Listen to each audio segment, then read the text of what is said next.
जय श्री कृष्ण। नारायण नारायण नारायण नारायण। ज्येष्ठ मास शुक्ल पक्ष की निर्जला एकादशी की व्रत कथा। धर्मराज युधिष्ठिर भगवान श्री कृष्ण से ज्येष्ठ मास के शुक्ल पक्ष की एकादशी की कथा पूछते हैं। भगवान श्री कृष्ण बोले, यह कथा वेदव्यास जी महाराज सुनाएंगे। वेदव्यास जी बोले, दोनों ही पक्षों की एकादशियों को भोजन न करे। द्वादशी को स्नान आदि से पवित्र हो, फूलों से भगवान केशव की पूजा करके नित्य कर्म समाप्त होने के पश्चात पहले ब्राह्मणों को भोजन देकर अंत में स्वयं भोजन करे। राजन, जनना शौच और मरना शौच में भी एकादशी को भोजन नहीं करना चाहिए। अर्थात किसी के सूतक और श्रावण हो तो भी एकादशी को भोजन नहीं करना चाहिए, ऐसा शास्त्र का प्रमाण है। यदि किसी के यहाँ संतान हुई हो अथवा किसी की मृत्यु हो गई हो तब भी एकादशी का व्रत अवश्य करना चाहिए। यह वेदव्यास जी का वचन है। यह सुनकर भीमसेन बोले, परम बुद्धिमान पितामह, मेरी उत्तम बात सुनिए। राजा युधिष्ठिर, माता कुंती, द्रौपदी, अर्जुन, नकुल और सहदेव ये एकादशी को कभी भोजन नहीं करते तथा मुझसे भी हमेशा यही कहते हैं कि भीमसेन, तुम भी एकादशी को न खाया करो। किंतु मैं इन लोगों से यही कह दिया करता हूँ कि मुझसे भूख नहीं सही जाएगी। भीमसेन की बात सुनकर व्यास जी ने कहा, यदि तुम्हें स्वर्गलोक की प्राप्ति अभीष्ट है और नरक को दूषित समझते हो तो दोनों पक्षों की एकादशी को भोजन न करना। भीमसेन बोले, मैं आपके सामने सच्ची बात कहता हूँ, एक बार भोजन करके भी मुझसे व्रत नहीं किया जा सकता, फिर उपवास करके तो मैं रह ही कैसे सकता हूँ। मेरे उदर में वृक नामक अग्नि सदा प्रज्वलित रहती है, अतः जब मैं बहुत अधिक खाता हूँ तभी यह शांत होती है।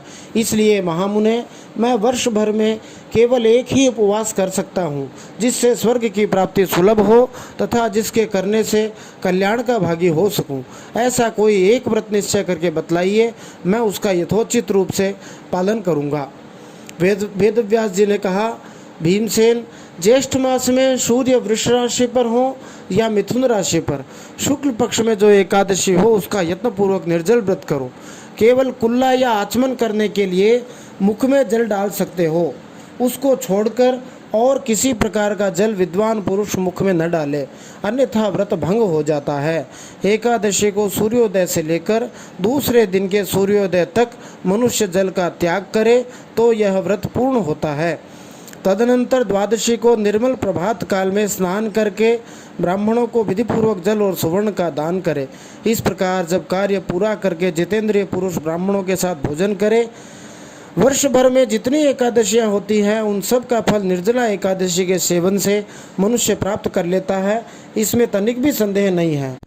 शंख चक्र और गदा धारण करने वाले भगवान केशव ने मुझसे कहा था कि यदि मानव सबको छोड़कर एकमात्र मेरी शरण में आ जाए और एकादशी को निराहार रहे तो वह सब पापों से छूट जाता है। एकादशी व्रत करने वाले पुरुष के पास विशालकाय, विकराल आकृति और काले रंग वाले दंड पाशधारी भयंकर यमदूत नहीं जाते। अंतकाल में पीताम्बरधारी सौम्य स्वभाव वाले, हाथ में सुदर्शन धारण करने वाले और मन के समान वेगशाली विष्णु भगवान के दूत आकर इस वैष्णव पुरुष को भगवान श्री हरि विष्णु के धाम में ले जाते हैं। अतः निर्जला एकादशी को पूर्ण यत्न करके उपवास करना चाहिए। तुम भी सब पापों की शांति के लिए यत्न के साथ उपवास और श्री हरि का पूजन करो। स्त्री हो या पुरुष, यदि उसने मेरू पर्वत के बराबर भी महान पाप किए हों तो वह सब एकादशी के प्रभाव से भस्म हो जाते हैं। जो मनुष्य उस दिन जल के नियम का पालन करता है वह पुण्य का भागी होता है। उसे एक एक पहर में करोड़ करोड़ स्वर्ण मुद्रा दान करने का फल प्राप्त होता है, ऐसा सुना गया है। मनुष्य निर्जला एकादशी के दिन स्नान, दान, जप, होम आदि जो कुछ भी करता है वह सब अक्षय होता है, यह भगवान श्री कृष्ण का कथन है। निर्जला एकादशी को विधि पूर्वक उत्तम रीति से उपवास करके मानव वैष्णव पद को प्राप्त कर लेता है। जो मनुष्य एकादशी के दिन अन्न खाता है वह पाप भोजन करता है। इस लोक में वह चांडाल के समान है और मरने पर दुर्गति को प्राप्त होता है। एकादश्याम दिने योन्नम भुंक्ते पापम भुनक्ति सह इहलोके स चांडालो मृतः प्राप्नोति दुर्गतिम। अतः एकादशी को कदापि अन्न नहीं खाना चाहिए। जो ज्येष्ठ मास के शुक्ल पक्ष में एकादशी को उपवास करके दान देंगे वे परम पद को प्राप्त होंगे। जिन्होंने एकादशी को उपवास किया है वे ब्रह्महत्यारे, शराबी, चोर तथा गुरुद्रोही होने पर भी सब पातकों से मुक्त हो जाते हैं। कुंती नंदन, निर्जला एकादशी के दिन श्रद्धालु स्त्री पुरुषों के लिए जो विशेष दान और कर्तव्य विहित है उसे सुनो। उस दिन जल में शयन करने वाले भगवान विष्णु का पूजन और जलमयी धेनु का दान करना चाहिए, अथवा प्रत्यक्ष धेनु या घृतमयी धेनु का दान उचित है। पर्याप्त दक्षिणा और भांति भांति के मिष्ठान्नों द्वारा यत्नपूर्वक ब्राह्मणों को संतुष्ट करना चाहिए। ऐसा करने से ब्राह्मण अवश्य संतुष्ट होते हैं और उनके संतुष्ट होने पर श्रीहरि मोक्ष प्रदान करते हैं। जिन्होंने श्रम, दम और दान में प्रवृत्त हो श्री हरि की पूजा और रात्रि में जागरण करते हुए इस निर्जला एकादशी का व्रत किया है, उन्होंने अपने साथ ही बीती हुई 100 पीढ़ियों को और आने वाली 100 पीढ़ियों को भगवान वासुदेव के परमधाम में पहुंचा दिया है। निर्जला एकादशी के दिन अन्न, वस्त्र, गौ, जल, शय्या, सुंदर आसन, कमंडलू तथा छाता दान करने चाहिए।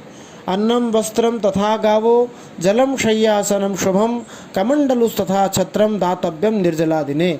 जो श्रेष्ठ एवं सुपात्र ब्राह्मण को जूता दान करता है वह सोने के विमान पर बैठकर स्वर्गलोक में प्रतिष्ठित होता है। जो इस एकादशी की महिमा को भक्तिपूर्वक सुनता तथा भक्तिपूर्वक उसका वर्णन करता है वे दोनों स्वर्गलोक में जाता है। चतुर्दशी युक्त अमावस्या को सूर्य ग्रहण के समय श्राद्ध करके मनुष्य जिस फल को प्राप्त करता है वही इसके श्रवण से भी प्राप्त होता है।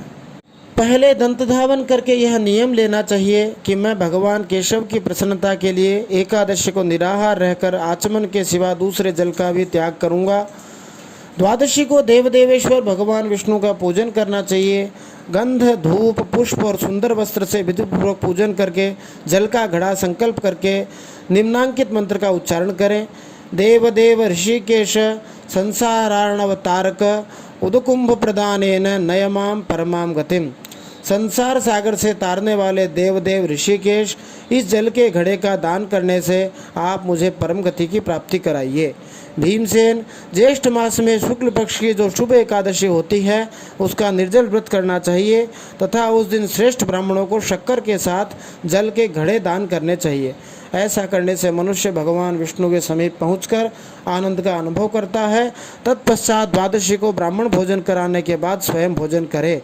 जो इस प्रकार पूर्ण रूप से पापनाशनी एकादशी का व्रत करता है वह सब पापों से मुक्त हो अनामय पद को प्राप्त होता है। यह सुनकर भीमसेन ने भी इस शुभ एकादशी का व्रत आरंभ किया।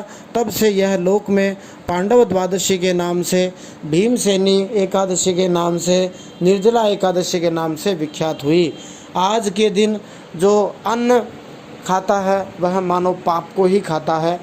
जो वर्ष भर में एक भी एकादशी नहीं करता है उसके लिए विशेष रूप से निर्जला एकादशी का, जल रहित एकादशी का विधान है। जो वर्ष में सभी एकादशियां करते हैं यदि वे बिना जल के भी एकादशी करें तो भी उनको दोष नहीं लगेगा और एकादशी के पुण्य की प्राप्ति होगी। इस कथा को सुने और सुनाएं, लाइक और शेयर सब्सक्राइब करें। हरे कृष्ण कृष्ण कृष्ण हरे हरे, हरे राम राम राम हरे हरे।